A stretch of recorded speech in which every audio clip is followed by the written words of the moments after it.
My name is Justin Weber. I'm the owner of ampsandsound. I'm a clinical social worker, so I spend most of my time doing mental health, but I don't sleep very much, and have a fantastic team that works with me, and we build high-end audio equipment that I can be proud of and that most people really enjoy.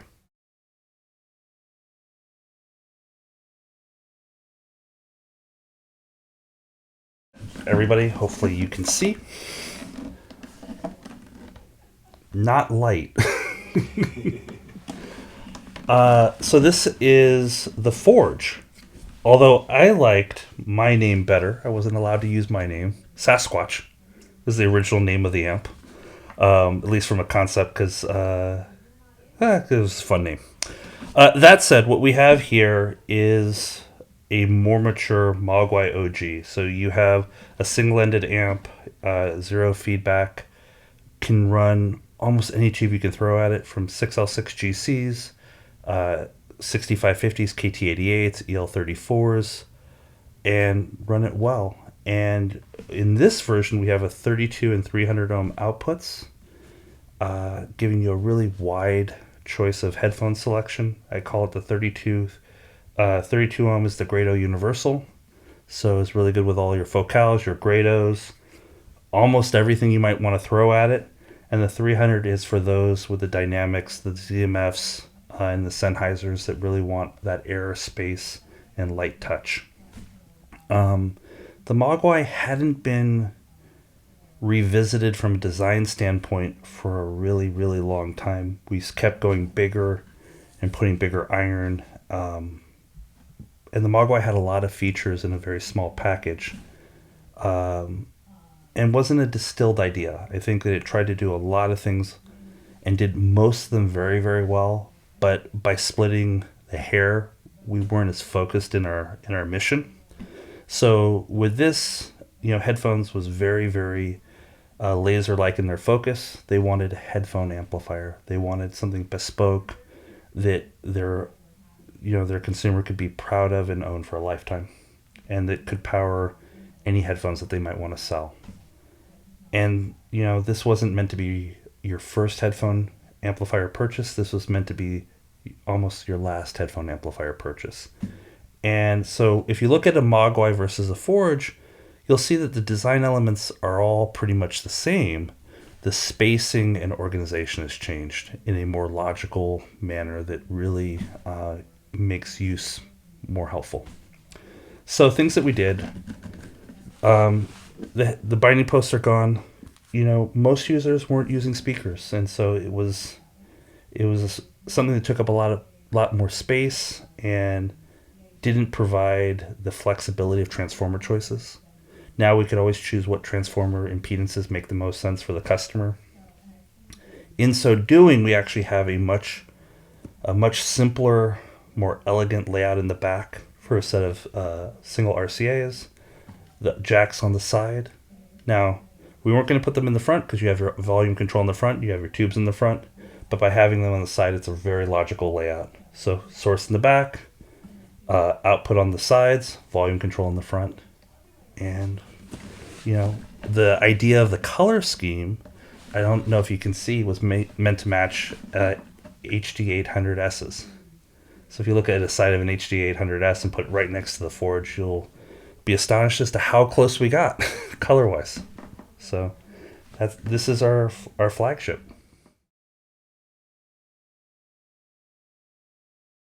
I think that they wanted to try, one of their collaborators wanted to demo one of our amps, and so they demoed one of our Kenzies, and in so doing, and we're just taken by the sound of the Kenzie, how warm, detailed, powerful it was, its craftsmanship, and then asked, we're interested in building an amp, what's possible? And the Mogwai hadn't been refreshed in 5 years, needed to be refreshed, and it was a better idea to start fresh. So we started with a clean piece of paper and started a conversation therein. Their logo, though, got me. So we spent a great deal of time trying to make the logo what it needed to be, and after a few revisions got there. and really proud of it. And I think the logo set the theme of the amp for us. So they enjoy. I've obviously known who they were in their forum, uh, their commitment to customer experience and willingness to build community. And so when they asked to review something, they were more than welcome to do a review because they put it on their review site. And then when they asked to be a participant, it made sense because this was a brand that was going to be committed to the idea of supporting the customer, supporting the community, and building something that everybody wanted.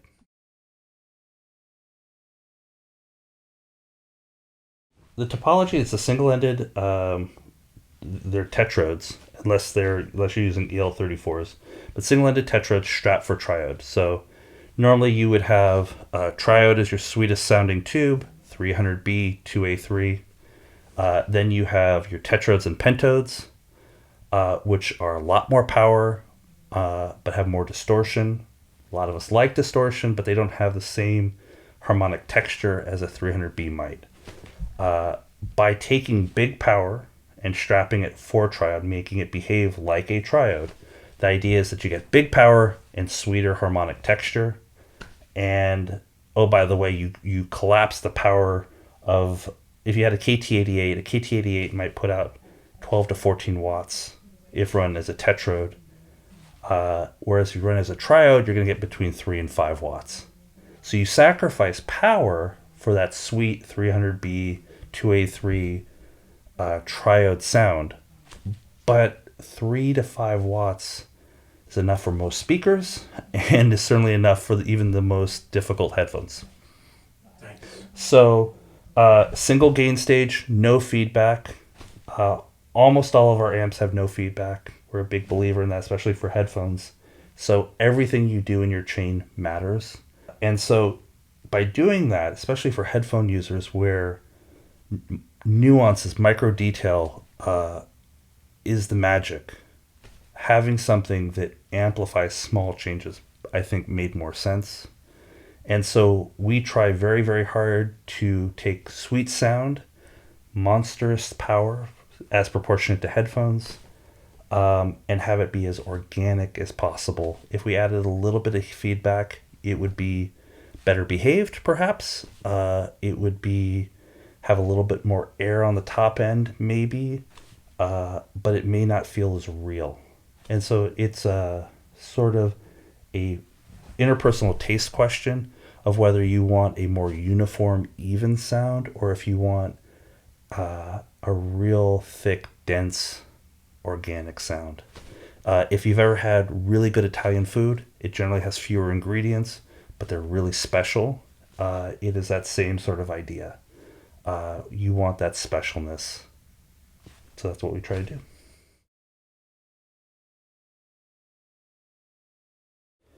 So in lessons learned with ZMF, 8 and 100 makes a lot of sense for a lot of dynamics. If you're a planners person, there is a belief that you get more current, and that the lowest impedance will make sense to the people who like planners. LCD2s can be run off anything. LCD4s, Mr. Speaker Ether 2s, Sysfaras, all like power. And there's a belief that the 8 is a better choice for planner headphones that like big power. The 100 was to give you a quieter noise floor while giving you access to dynamic headphones.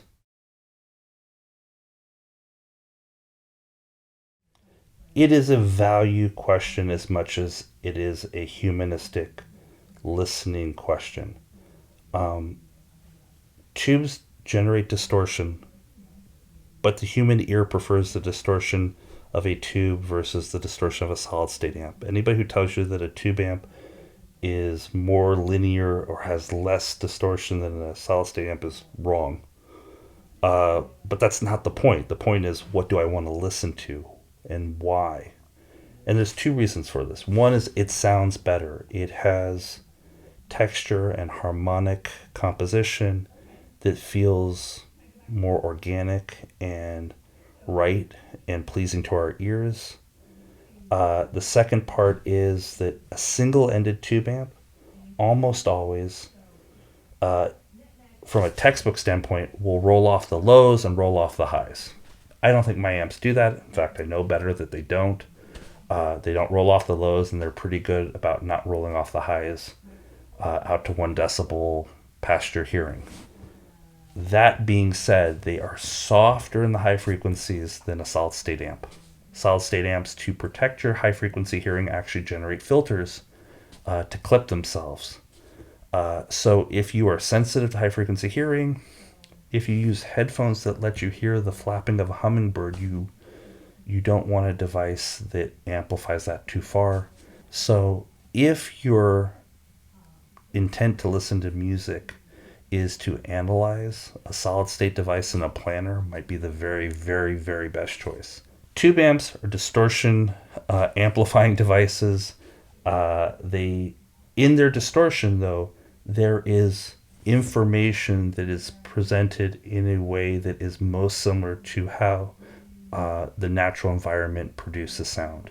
Now, why choose us over another tube amp manufacturer could be said. We can get into the technical questions in just a second, but why choose our house sound versus someone else's? This amp's house sound is mid-range dense.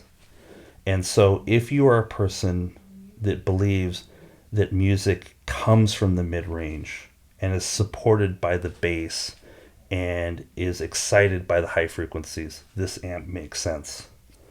It is not the most flat response in the mid-range. To say that it is not being fair.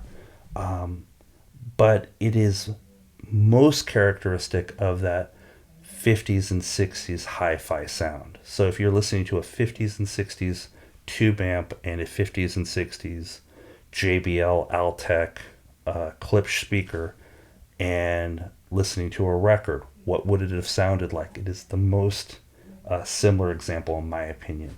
You know, your headphones go down below 10 hertz very often and go to at least 20,000 kilohertz, and having a tube amp that can do that is surprising, and yet it doesn't fatigue your ear. Tube amps can be very flat in their impedance curves, depending on how good your transformers are. We've spent years and years and leveraged our relationships with very, very, very smart people who've been doing it for decades. Our transformers are very special, and they do what they do for very specific reasons. They're flat in their response, and they deliver not infinite power, but more power than almost any headphone can absorb across a very wide bandwidth. And so the normal rule might say, I have a planar headphone and I have to respect the 1/8 rule of the headphone, right? So that if my headphone is 50 ohms, what is 1/8 of my 50 ohm headphone? That's the ideal output impedance of my device. I think that has something to do with protecting the actual output of the device, not the headphone, from going to DC and being shorted out. Solid state devices are unforgiving in that way. Tube amps don't really care what impedances they see, by and large. As long as it's not DC or ground, they don't care as to what impedances they're seeing in relative terms. Dan Clark said, though, and I think that he said it best, I want my headphones to have as close an impedance as to the voice coil for the best voltage transfer. And I thought that was a very true, good point.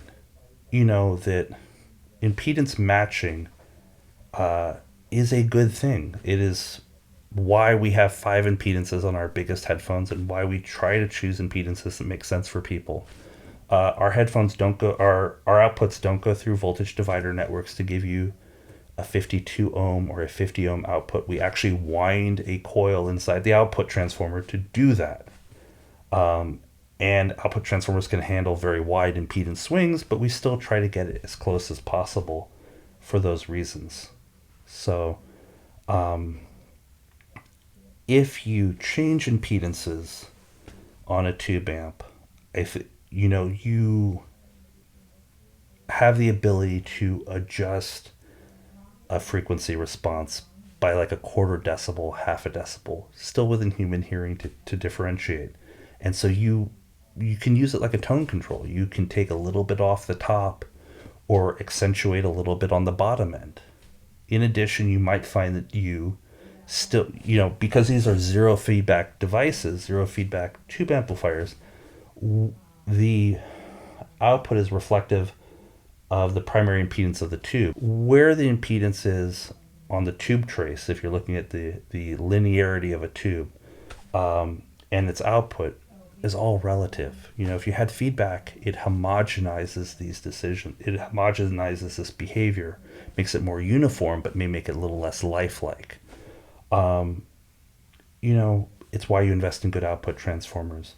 No matter what you choose, though, whether it's a solid state amp and a planner or a tube amp and a planner, you want them to work well together and have that texture that really, really matters.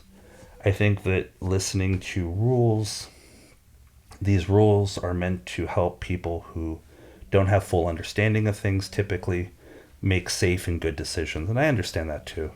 I think though that most things paired with these amps sound fantastic. And so it is not the place I would give the greatest credence or attention to. Right here I have a Raytheon 6SL7, super cool tube, love it. I think it cost me $65 to the door. It's at least 50 years old.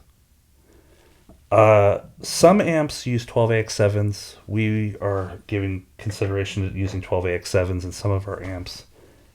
If you're chasing noise floors, 12AX7s are great choices, and they can give you opportunities to do a lot of tube rolling. The reason why the 6SL7 is our choice for this amp especially is that it is musicality first. And I think in speaking with the headphones.com staff, they agreed that, technical prowess is important, but musicality, listenability is chief. And so having the ability to run old tubes and have sort of that 50s and 60s hi-fi sound, which is represented by the 6SL7, is a better choice. What's really nice, though, is for less than $10, you can go on eBay and get an adapter and run any 12AX7, 12AU7, 5751 that makes your heart pitter-patter. But if you're asking me how it should sound and the best way it sounds, a really good 6SL7 is going to give you that musicality and that texture and mid-range bloom that you don't always capture in other tubes. There are a lot of interesting things that you guys would never have known. This uses Jupiter caps.